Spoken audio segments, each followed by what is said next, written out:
Right now, somewhere in your home, there is a small cloud of insects you cannot seem to beat. They rise out of the potting soil every time you water your plants. They gather at the kitchen window the moment the sun drops. You have tried the chemical sprays. You have tried the little bottle traps that strangers online swear by. And every morning, they are right back where they started. Here is the strange part. The most effective insect killer ever discovered is not in a pressurized can under your sink. It is a flower.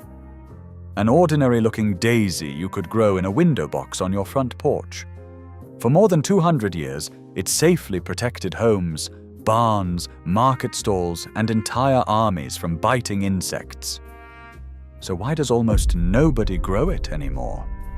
The answer has nothing to do with safety. This flower was never banned. It was never shown to be dangerous to people. It slipped out of American life for a reason that is almost insulting in its simplicity. You cannot put a patent on a daisy. This is pyrethrum. And the story of how it disappeared from right under our noses is the story of what happens when nature offers something a corporation cannot own. Welcome to Nature's Lost Vault. This story does not begin in a laboratory. It begins on the dry hillsides of Persia and the Caucasus Mountains more than 2 centuries ago, where white and red petaled daisies bent in the wind. 2 close cousins grew there. A red-flowered one that botanists later called the painted daisy, and a pale white-petaled flower from the Adriatic coast known as Dalmatian pyrethrum. To the eye, they were nothing special, just daisies on a rocky slope. But the people who lived among them had learned something the rest of the world had not. If you dried those flower heads and ground them into a fine powder, that powder killed insects. Fleas, ticks, lice, mosquitoes, the very pests that for most of human history carried sickness into every home and every army camp. For generations, the recipe traveled along the trade routes out of Asia. Merchants called it Persian powder. Later, they simply called it insect powder. By the 1800s, it had reached Europe and America, and you could walk into an ordinary drugstore and buy it by the tin. Grandmothers dusted it into mattress seams. Soldiers shook it into their bedrolls. Shopkeepers puffed it along the baseboards.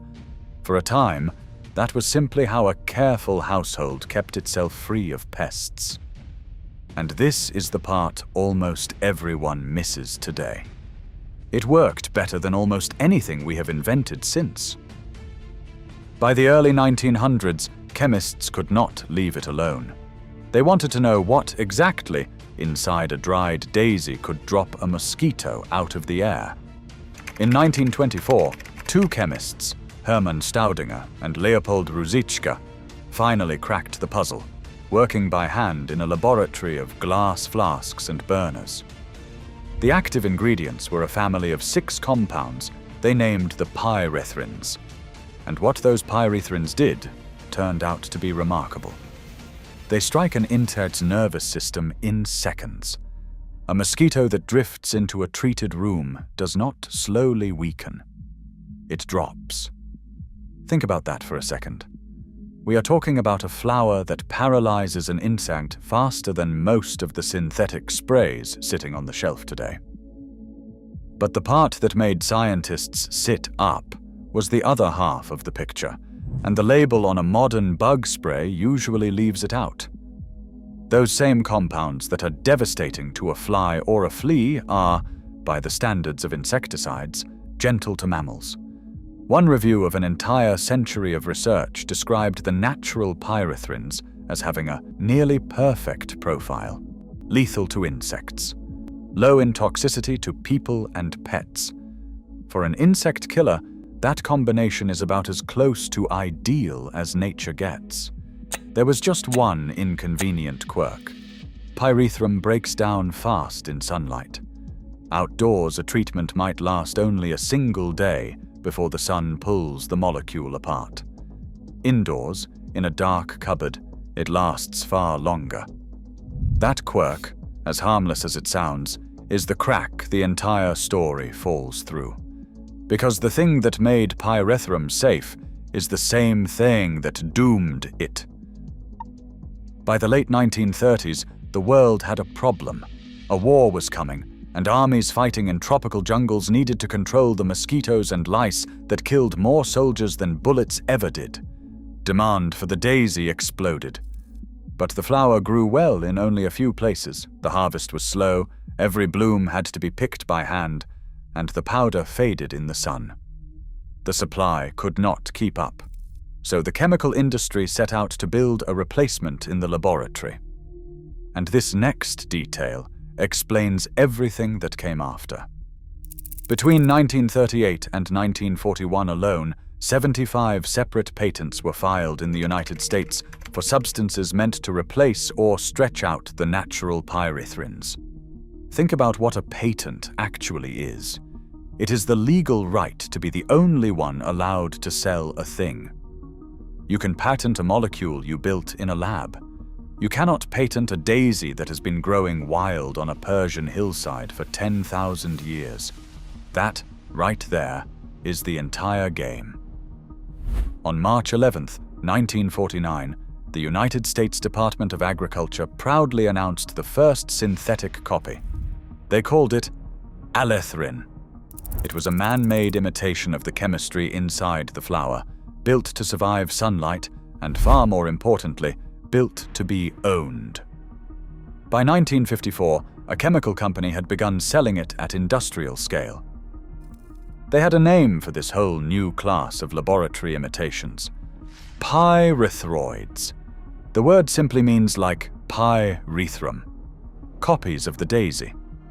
And over the following decades, those copies, with names like permethrin, that you will find in almost any bug spray sold today, quietly replaced the living flower they were modeled on. The natural Pyrethrins did not lose because they were worse. They lost because no one could own them. And this is where the story stops being only about a flower. For most of the 20th century, the daisy faded into the background. The flower farms that survived mostly moved to the highlands of Kenya, which still grows much of the world's natural pyrethrum to this day. But in American gardens, it all but disappeared. Most people alive now have never even heard the word, even as they spray its laboratory copy around their own kitchens. But the chemical companies never planned for what came next. The synthetic versions are not as harmless as the original. Decades of heavy use have pushed some insects to develop resistance, the same way bacteria grow resistant to an overused antibiotic. Researchers have raised serious concerns about what the more stubborn synthetic versions do to fish, to bees, and to waterways, concerns that barely touched a flower that fell apart after a single day of sunshine. In 2020, a major scientific review looked back over that entire century of work and reached a quiet, almost startling conclusion. Because of the ecological harm tied to the synthetic copies, the authors argued, the natural flower should take the lead once again. The daisy, it turns out, never actually went anywhere. It was just waiting for us to remember why our grandparents grew it. So let us talk about how you actually use it, because this is the part the people fighting that cloud of gnats really came for. You can grow pyrethrum yourself. The Dalmatian variety is a hardy perennial daisy that does well across most of the country in a sunny spot with well-drained soil, and it asks for very little. Once it flowers, you cut the blossoms when they are fully open, hang them somewhere dark and dry, and let them cure for a week or two. Sunlight is the enemy, remember, so keep them out of the light while they dry.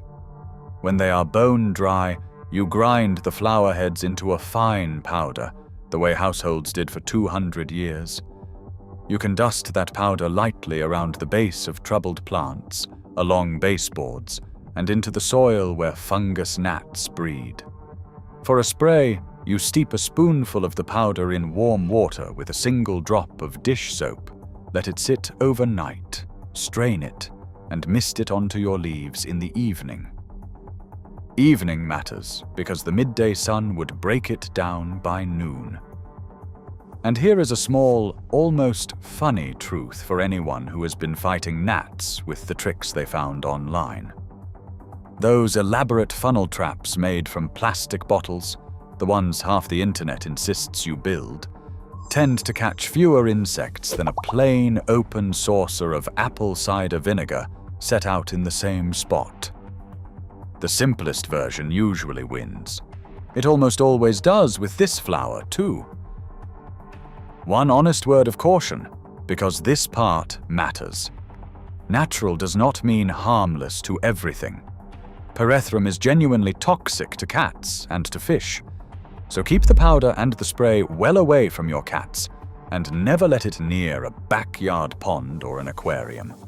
And like any fine plant dust, it can irritate sensitive lungs, so a light hand and a little fresh air is wise. Now think back to that small cloud of insects at your kitchen window. For most of human history, the answer to that exact problem was something your family grew, dried, and crushed with their own hands. The knowledge was ordinary. It belonged to everyone. And that, in the end, was the one thing the daisy could never survive. Not the sunlight, not the competition, just the fact that nobody could own it.